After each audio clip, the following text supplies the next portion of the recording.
Welcome to No Room for Phonies. Feels like we have been away for a while. We have been away from the microphone. And Episode 98. And I have been away from posting, mostly because we took a big trip to Portugal and Spain. And it was the first trip ever that we took To Europe? And we went to Quebec City without our kids. Yeah. So. But it was a first big trip as empty nesters. Right. And so we're going to spend some time during this podcast just telling you about part one of our trip, and there's pictures. So I would recommend that you go watch our YouTube channel. The link will be in the show notes. But basically, just Google. And I always do put a the search on YouTube. I put the YouTube link. On the No Room for Phones. But if some people media. are on Spotify, they won't see. Right. So just Google. Go to YouTube and look up No Room for Phonies, and you'll find the channel there. Because it'd be fun for you too. We're gonna kind of talk about it according to the pictures. Show some pictures. Yeah. So a quote by Susan Heller, my phone just went black.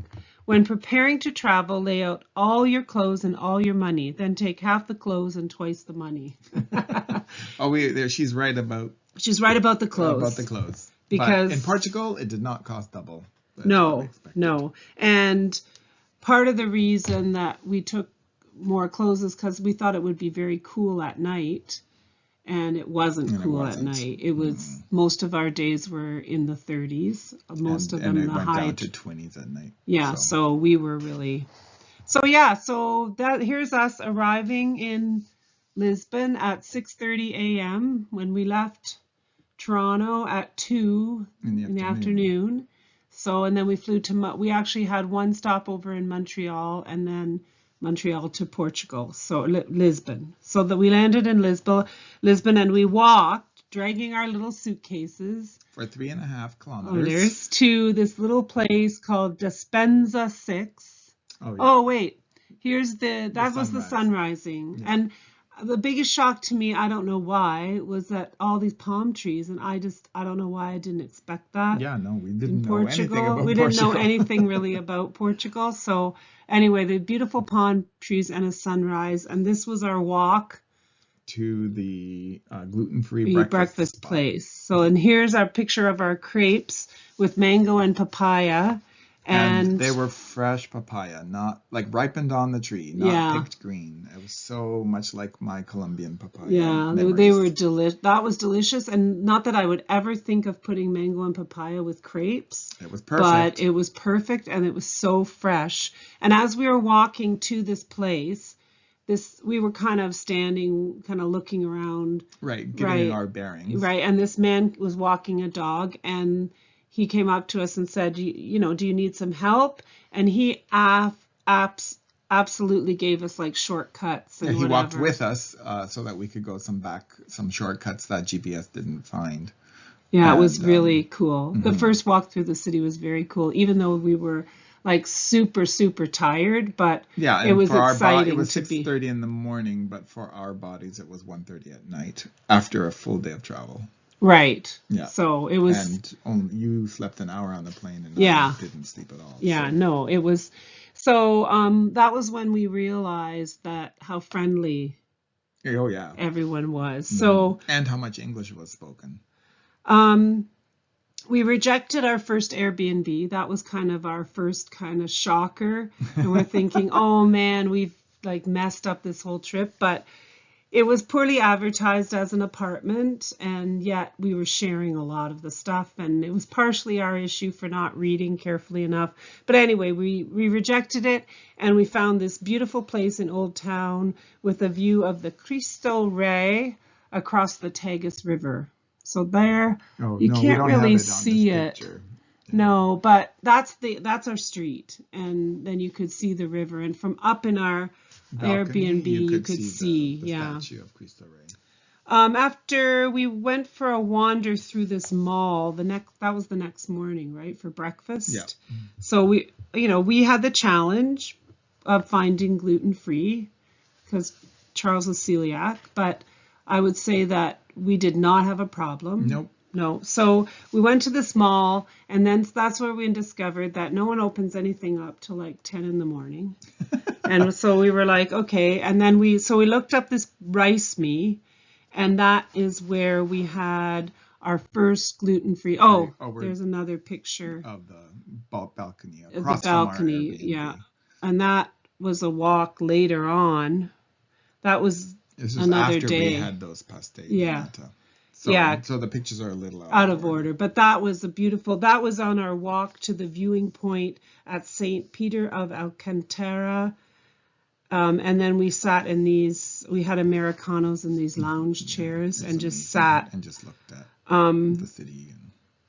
Yeah, so, and these were all over the streets. These are bougainvillea, and they were just growing everywhere. Like, it was just beautiful. And orange trees. And the orange trees, the oranges were so they picked them in November, so we were October, so they were just ripening on the trees. On the trees.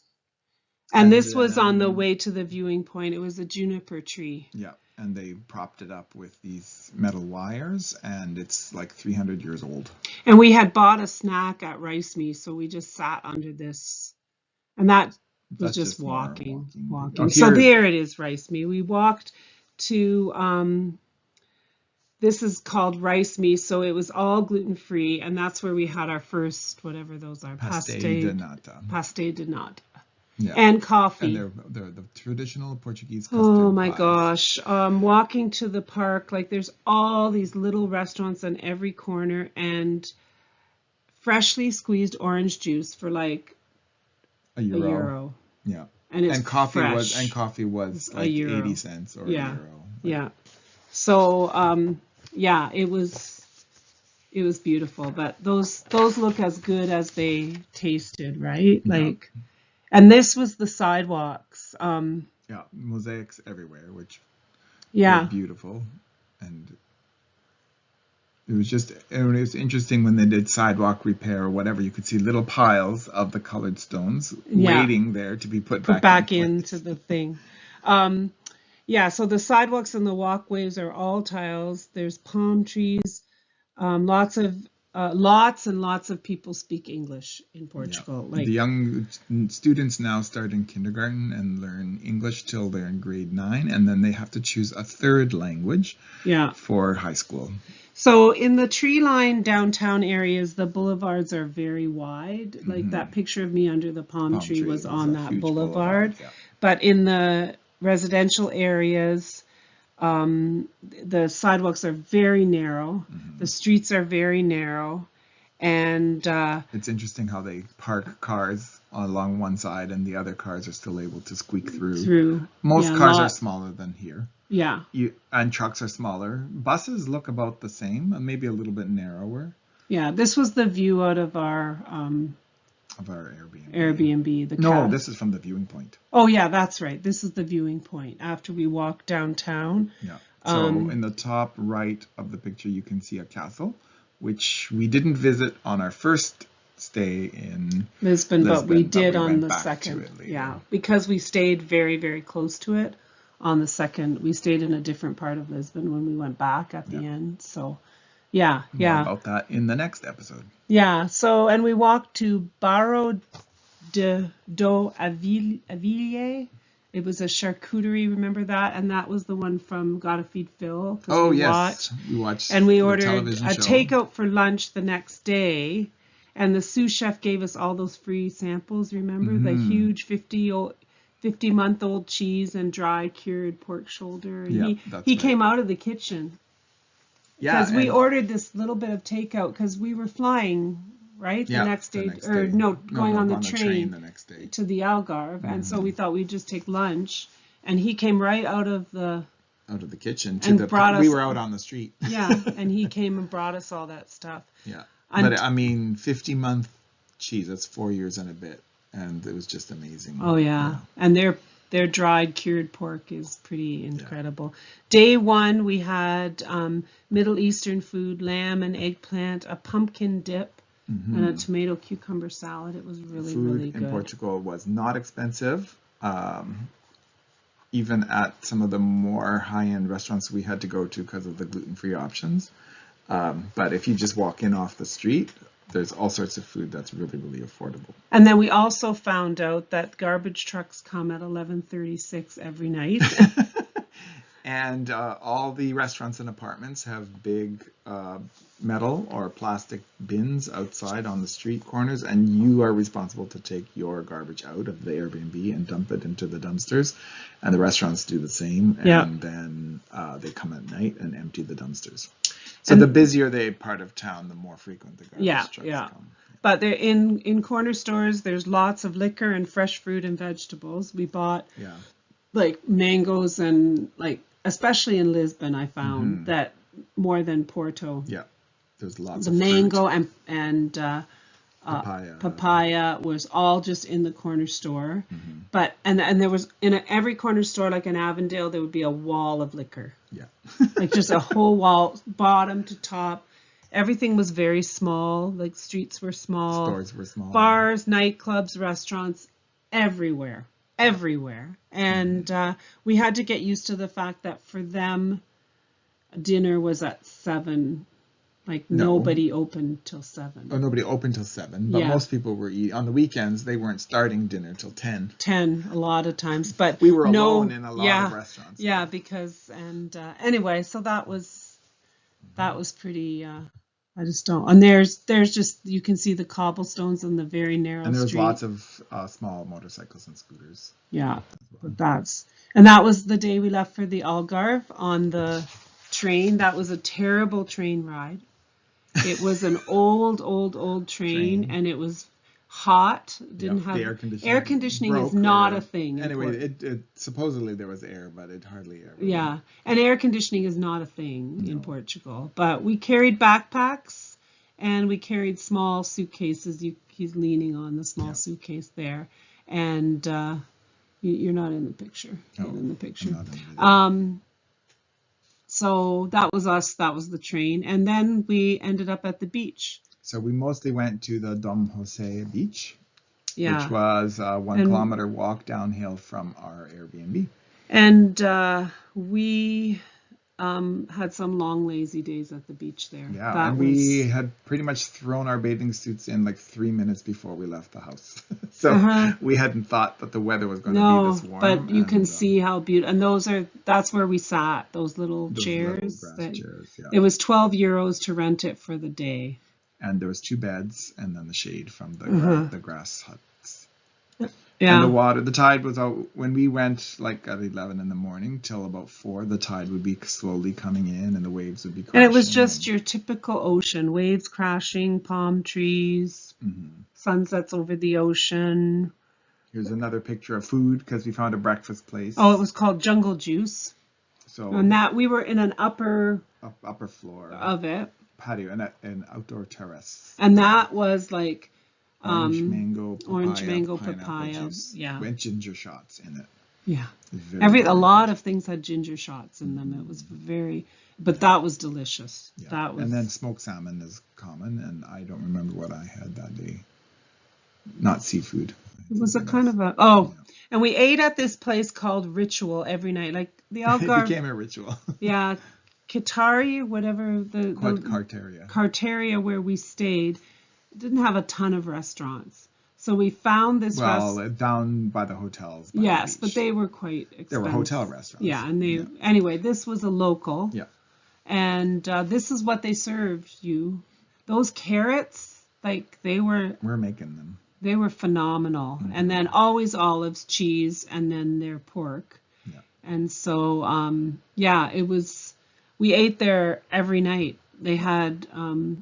I had octopus, grilled octopus. Squid. I had a chicken and then steak I had a black linguine. Right. Made squid ink, made the pasta black. It was very good. So we did eat there every night, except the Sunday, because Sunday everything closes down. So we went to a real authentic and did authentic grocery shopping. And then we bought tuna and cod. And we cooked that. Right, you had tuna steaks, I forgot. Yeah. Yeah. Like €4 for a tuna steak instead of the $50 it would be here. Yeah, but we had lots and lots and lots of olives, which we loved. That was really good. And there's another beach day. Those are not hot dogs like the picture. And there's the This sunset was on the our beach. last sunset there, I think, Hmm. when we were there at the beach. Oh no, No, there are there lots of pictures of sunsets because it they were was so beautiful. very, and palm trees, Yeah. right?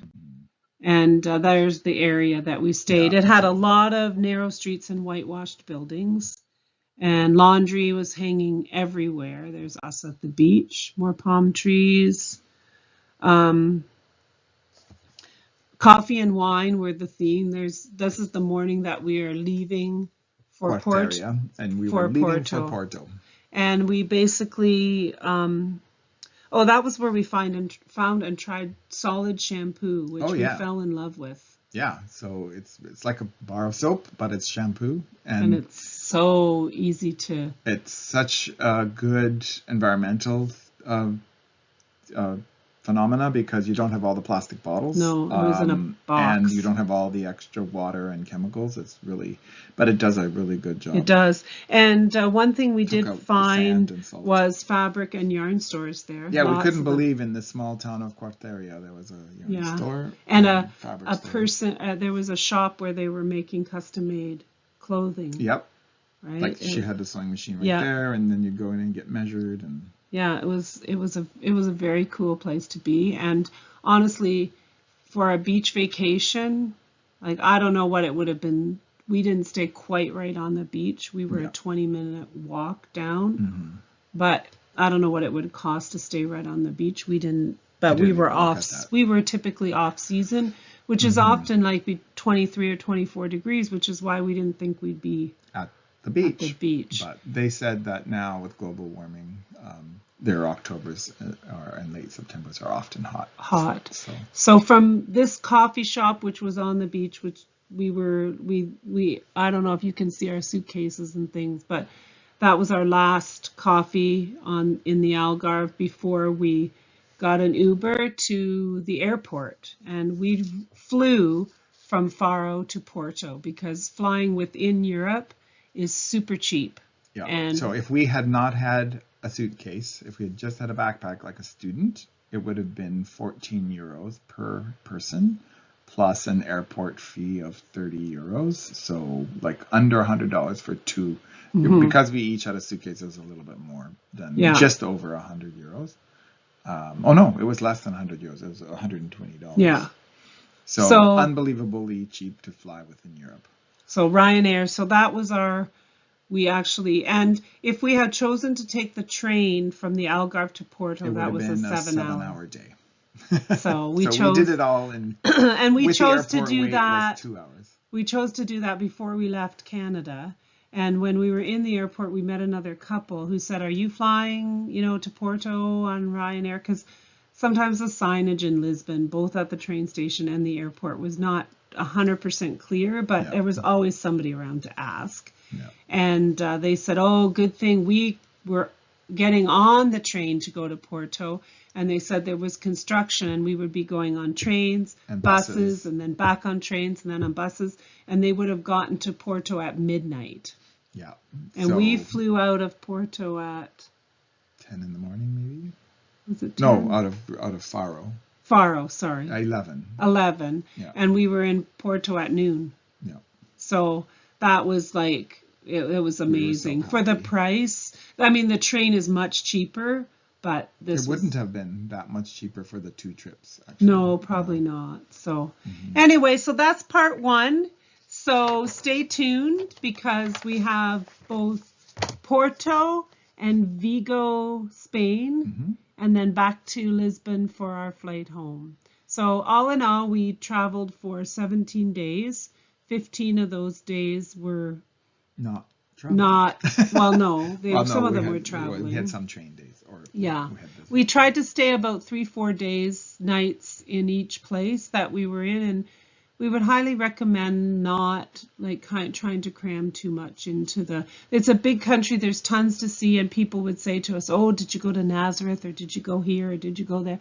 And we're like, another time, because we really enjoyed the places. But we were complimented by another European couple from Germany that instead of doing the mad rush of going to 6 countries in 7 days and just sitting on a bus and seeing the sites, that we actually stayed within a country for the 2 weeks. And because we was stayed really commendable, because we really started to get a really feel for the country, for the people, and for the community that we were living in, because we were living in an Airbnb, which is an apartment within their bigger their communities. And so we didn't do any hop on, hop off bus tours or any of that stuff. Hotels. No hotels the whole time. So, although in both cities there are a lot of small non-chain hotels, which actually look pretty interesting. Yeah, they did, because they were right in the downtown. So part 1, stay tuned. We'll be back on the 30th, and we'll add on the rest of our vacation. So thanks for joining us for our 98th episode, is that right? Yep. Of No Room for Phonies, the travel vlog. Good night.